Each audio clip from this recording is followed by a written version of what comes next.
નમસ્કાર, ગુજરાત ફર્સ્ટ સાથે હું છું ધ્રુવિશા. આપની સાથે સમાચારોની શરૂઆત કરીએ. પહલગામમાં આતંકી હુમલા બાદ ભારતની જવાબી કાર્યવાહીના ડરે પાકિસ્તાને ફફડી ઉઠ્યું છે. ભારત તરફથી બહુપક્ષીય આક્રમણની ભીતિથી પાકિસ્તાને સરહદ નજીક લશ્કરી ગતિવિધિઓ વધારી દીધી. સરહદથી 80 કિલોમીટર દૂર સુક્કરમાં ચીની બનાવટની SH-15 હોવિત્ઝર તોપનો કાફલો વહન થતો જોવા મળ્યો. તો સરહદથી માત્ર 20 કિલોમીટર લાહોરમાં પણ આવા ઉપકરણોની હેરાફેરીના દ્રશ્યો સામે આવ્યા છે. બીજી તરફ ખૈબર સ્વાતમાં સૈદી શરીફ એરબેઝને પાકિસ્તાને સક્રિય કર્યું છે.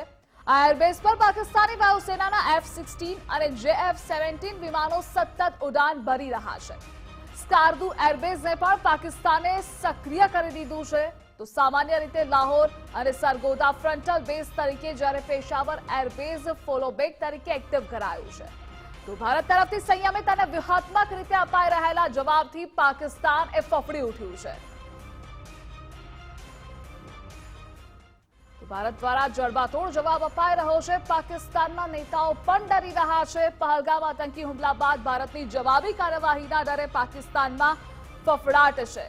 અને આજ મુદ્દે આપણી સાથે ન્યૂઝ વોરમથી વિજય જોડાયેલા છે. વિજય, પહલગામ આતંકી હુમલા બાદ ભારતે જડબાતોડ કાર્યવાહી કરી રહ્યું છે અને પાકિસ્તાનમાં ફફડાટ એટલો છે, ત્યાંના નેતાઓ પણ હવે ભાગવા લાગ્યા છે.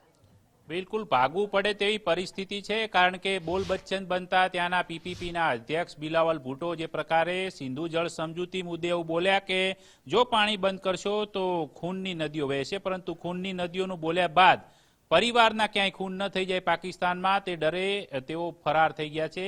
પાકિસ્તાનમાંથી તેમનો આખો પરિવાર છે એ રાતોરાત કેનેડા ભાગી ગયો છે.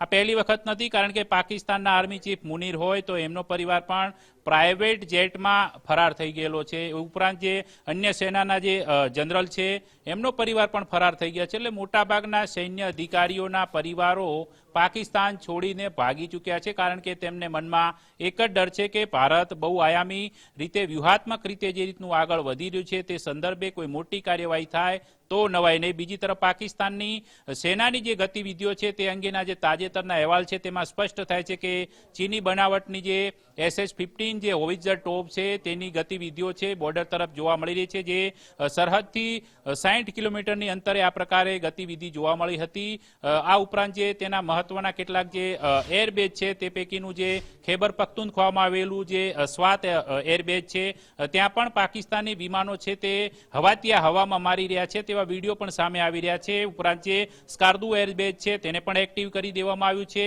એટલે પાકિસ્તાનની સેના જે વ્યૂહાત્મક રીતે ભારત કાર્યવાહી કરશે તેવો ડર તેમને જે સતાવી રહ્યો છે, ડરના ભોગે અત્યારે લડાકુ વિમાન સતત હવામાં આંટાફેરા મારી રહ્યા છે, કારણ કે ગમે ત્યારે ભારત વળતી એર સ્ટ્રાઇક કરી શકે છે. કારણ કે ભારતે જે એક્શન લઈ રહ્યું છે, ભારતના એક્શન વિચારીને લેવાઈ રહ્યા છે, કારણ કે ઉરી એટેક બાદ 11મા દિવસે સ્ટ્રાઇક કરી હતી, પુલવામા એટેક બાદ 12મા દિવસે સ્ટ્રાઇક કરી હતી. એટલે હવે પહેલગામ એટેકના કેટલા દિવસ, એટલે આજે 6 દિવસ વીતી ગયા છે એવું માનીએ તો આગામી 4 દિવસ હજી પાકિસ્તાનને આ પ્રકારનો ફફડાટ રહેશે, કારણ કે 10 દિવસનો સમયગાળાની જો એ મર્યાદા છે જો ભારત જાળવી રાખે તો એમના માટે બહુ મોટી ડરની સ્થિતિ હજુ આગામી અઠવાડિયું રહેશે.